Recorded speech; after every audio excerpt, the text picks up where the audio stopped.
Praise the Lord. So mapagpalang umaga po sa ating lahat sa pangalan po ng ating dakilang Diyos. Sa malaking kagalakan na muli po ay makapagbahagi ng salita po ng ating Panginoon. Buksan po natin ang banal na kasulatan sa Hosea chapter 4 verse 6. Ang sabi po ng salita ng Panginoon, "My people are destroyed for lack of knowledge, because thou hast rejected knowledge, I will also reject thee, that thou shalt be no priest to me, seeing thou hast forgotten the law of thy God. I will also forget thy children." Ang aking bayan ay nasira dahil sa kakulangan ng kaalaman, sapagkat ikaw ay nagtakwil ng kaalaman, akin namang itatakwil ka, upang ikaw ay huwag maging saserdote ko. Yamang iyong nilimot ang kautusan ng iyong Diyos, akin namang kalilimutan ang iyong mga anak. Pagpalain ng Panginoon ang kanyang banal na salita, na kung saan ay dalhin ko kay salita ng Diyos, the consequences of rejecting God's command. Ang mga kahihinatnan ng pagtakwil sa kautusan ng ating Panginoon. Tunay po, amen, na sa ating buhay, pinakamahalaga po ang obedience sa harapan po ng ating dakilang Panginoon. Pero sa ating buhay, the more na ikaw po ay hindi sumusunod sa salita ng ating Panginoon, dito pumapasok, amen, yung salitang rejection, amen.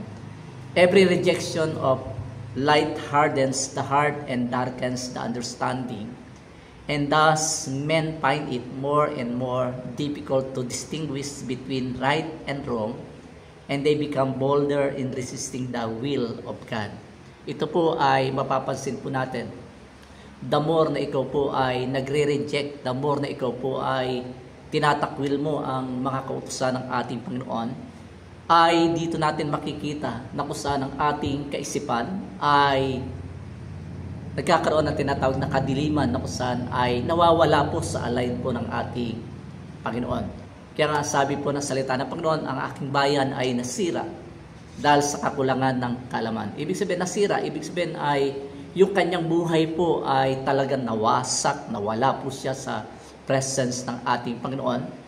At sabi po dyan, alam po natin na napakahalaga ng kaalaman na nagbumula po sa ating Panginoon.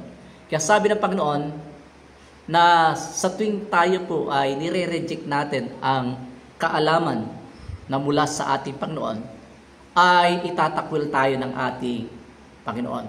Kaya nga sa ating buhay ay mapapansin po natin, kung titingnan po natin sa spiritual value o sa spiritual na kausapan, ang pagmamatigas po ng puso, ito ang dahilan kung bakit tayo po ay hindi nakakarinig, nakakaunawa ng mga salita po ng ating Panginoon.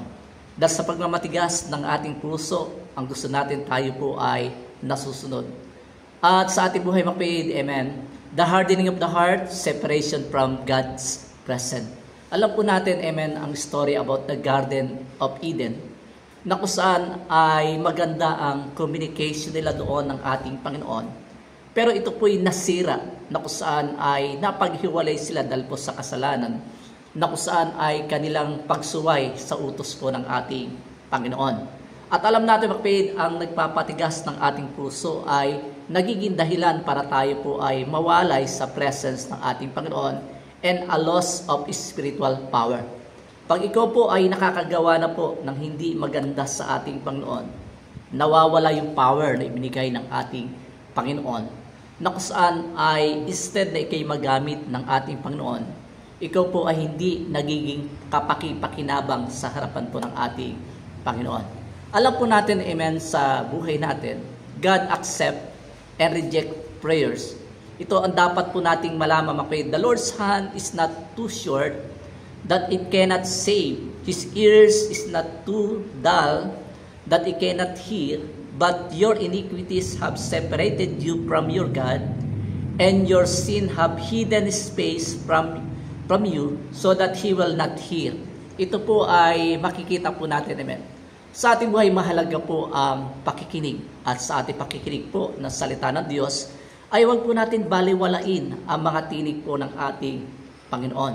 na kung saan ito po ay nagbibigay sa atin ng tinatawag na karunungan sa Panginoon, kaalaman, kaunawaan, na kung saan the more na ikaw po ay lumalapit sa Panginoon, the more na ikaw po ay itinataboy mo, the more na nilalayuan mo ang kasalanan, ang Panginoon po ay laging nananatiling malapit po sa atin.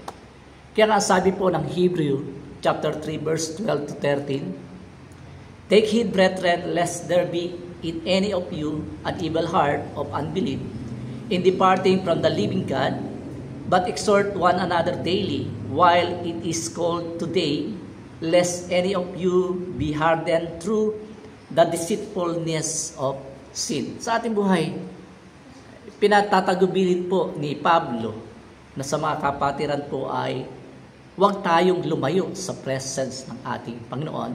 At kung tayo po ay lumalayo na sa harapan ng Panginoon, ay pumapasok po yung evil heart. Ito yung unbeliefs na saan ay lumalayo tayo sa kamay ng buhay na Diyos. Kaya nga sabi po ni Pablo, "But exhort one another daily while it is called today." Ibig sabihin ngayon, hindi po pwedeng pagpaliban, kundi kailangan po, amen, sa ating buhay. Kung meron man tayong magagawang paraan, ngayon po ang dapat po nating tandaan.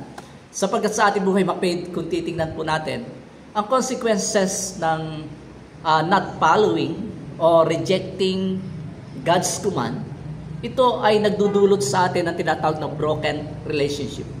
Kaya tinan nyo pag ang tao po, lalo pag young people, pag nai-in love, amen, at sila po ay nadarang at sila po ay nagkasala sa ating Panginoon, nasisira po yung kanilang relationship sa ating Panginoon.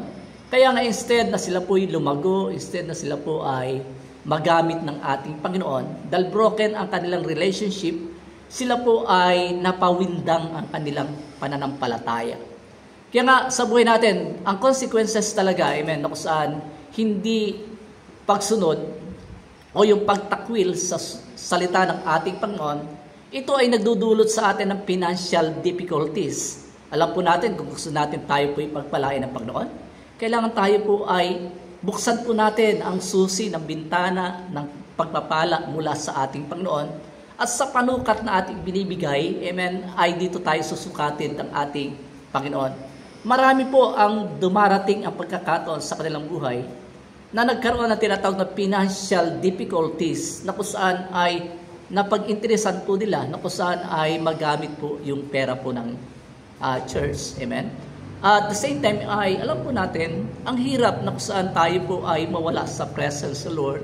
Kaya nga instead na sila po ay pagpalain, ang napunta po sa kanila ay sumpat at the same time ay nagkaroon sila na tinatawag na physical ailments sa ating buhay, sa ating pagsunod sa Diyos. Tandaan po natin, hindi tayo magkakaroon ng karamdaman kung tayo po ay susunod sa ating Panginoon.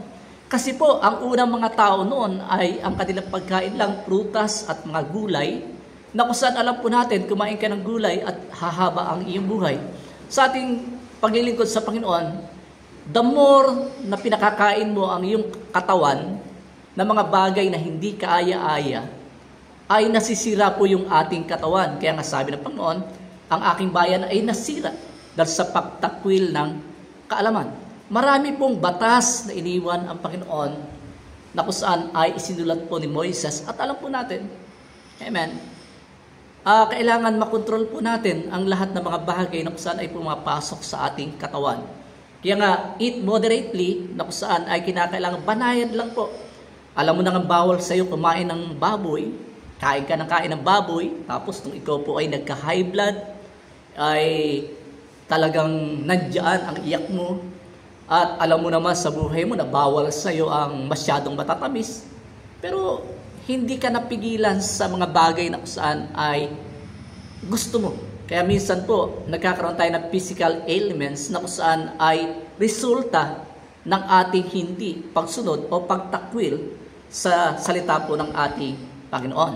Kaya sabi po ni Pablo, "And you have completely forgotten His word of encouragement that addresses you as a father addresses his son. It say, My son, do not make light of the Lord's discipline, and do not lose heart when He rebuke you." Sa ating buhay, Nakakalungkot, marami po mga tao na kung saan ay pag na-review, amen, at nasalinggo yung kanilang ego, sila po yung nagmamalaki na hindi po nila alam ito po ay magdudulot sa kanila ng pagkasira ang kanilang relasyon sa ating Panginoon. At the more na nasisira ang relasyon sa Panginoon, nagkakaroon tinatawag na financial difficulties, na yung pagpapala instead na kung saan ay dumaloy ng maayos, nahadlangan, amen, at maraming pagsubok na dumating sa kanilang buhay. And do not lose heart when He rebukes you. Ang salita ng Diyos kasi ay doble ang talim, amen, na kung saan ay sumusugat talaga. The more na kung saan ay nasasaktan tayo dahil sa salita ng Panginoon, tanggapin natin sapagkat hindi ito para sa iba, kundi ito po ay para sa atin, na minsan po ay nakakalimot sa harapan po ng ating Panginoon. Ang isang anak nga, pag nagkakamali, amen, sa kanyang tatay o nanay, pinapalo po yan. Kaya tingnan nyo mapahid ang buhay po natin ngayon sa kasalukuyan. Ang bata na hindi nakaranas ng palo, mga matitigas ang ulo. Kaya ibig sabihin kapahid sa ating buhay, the more na nire-reject mo ang salita ng Diyos, the more na tumitigas ang ating ulo mapahid. Because the Lord disciplined the one that He loves, and is chastened everyone He accept His Son. Sa ating buhay, tayo po'y tinanggap ng Diyos na bilang anak. At kung tayo po ay anak ng ating Panginoon, tayo po ay sumunod sa Kanya. Kung meron man admonition ang salita ng Panginoon, kung meron mang mga rebuke na dumating sa ating buhay, tanggapin po natin. Kasi the more na nire-reject mo ang rebuke na salita ng ating Panginoon, nawawala tayo sa presence ng ating Panginoon. My people are destroyed for lack of knowledge. Kaya sa ating buhay, maraming nasira na mga mananampalataya dahil sa sobrang pagmamatigas ng kanilang mga puso. Endure hardship as a discipline. God is treating you as children, for what a children are not disciplined by their father. Dito na po tayo pumasok, amen, sa kasalukuyan. Totoo po, amen, sa Pilipinas, pag sinaktan mo ang isang bata, pinalo mo, may kakayanan sila na magreklamo sa bantay bata. Pero nung unang panahon, amen, tandaan natin, yung mga tao na lumaki sa palo na katulad ko ay naging mabait sa harapan ng ating Panginoon at disiplinado sa harapan po ng ating Panginoon. Kaya nga sa ating paglilingkod sa Panginoon, the more na itinatakwil mo o hindi mo tinatanggap ang pagsunod sa salita ng Panginoon, you miss out blessing. Maraming mga pagpapala na kung saan ay nawawala sa atin. Missed opportunities na kung saan ay dapat sana ay nasa iyo, pero dahil sa pagmamatigas ng iyong ulo at hindi pagsunod sa salita ng Panginoon, nangyari sa atin yung mga bagay na kung saan ay hindi po maganda ang resulta. Kaya gusto po ninyo bakit na huwag sumablay ang pagpapala sa atin. Ang sabi ng Panginoon, amen, ating dinggin ang salita ng Diyos at sundin natin ito at pagbulay-bulayan na kung saan napakahalaga sa ating buhay yung salita po ng ating Panginoon. Kaya naalala ko sa young people na kung saan ay nagkamali, na kung saan talagang ang talino, naranasan po niya, amen, na nasira ang kanyang relationship sa Diyos dahil po nauna ang pag-ibig. Hindi naging maganda yung kanyang sitwasyon at the same time ay ilang taon na sinisi niya ang ating Panginoon. Pero salamat sa Lord na kung saan sa kanyang buhay siya po ay minahal, patuloy na inunawa ng ating Panginoon sa kanyang mga pagkukulang sa Diyos. Kaya nga yung buhay niya ay talagang instead na siya po ay gumanda ang kanyang buhay, siya po ay naghirap. Pero salamat sa Lord nung siya po ay nag-testify last Sunday, amen, dito ko nakita na sabi nga niya, salamat sa mga pastor na kung saan ay nag-guide, nagka-counsel sa kanya at hindi niya po nakalimutan yung mga binitawan ng inyong mga lingkod na kung saan ay mahalaga yung pagsunod sa ating Panginoon. Kaya ang ganda ng testimony niya last Sunday sapagkat yung kanyang application talaga, amen, kung saan ay dumaan sa tinatawag na interview. Hindi naman po siya board passer na CPA, pero siya po ay bookkeeper. Amen, ang kanya ina-applyan ay dalawa, kundi bookkeeper ay accountant. At dumapit sa kanyang resume, dahil siya po ay nakabalik na po sa ating Panginoon. Grabe! Yung graduate ng CPA, board passer ng CPA, hindi po tinanggap ang tinanggap po siya, na kung saan dito makikita natin ang opportunity na ibinibigay ng Diyos sa mga taong sumusunod sa Kanya. Pero kung siya po yung nanatili, na nagmatigas sa kanyang ulo, siguro, amen, hindi po darating sa punto na siya po ay tanggapin, pero salamat sa Lord. Grabe po yung blessing po ng ating Panginoon. Kaya may mga missed opportunity na kung saan tayo ay instead na lumago, hindi tayo lumalago kasi sobrang tigas ng ating ulo pa rin.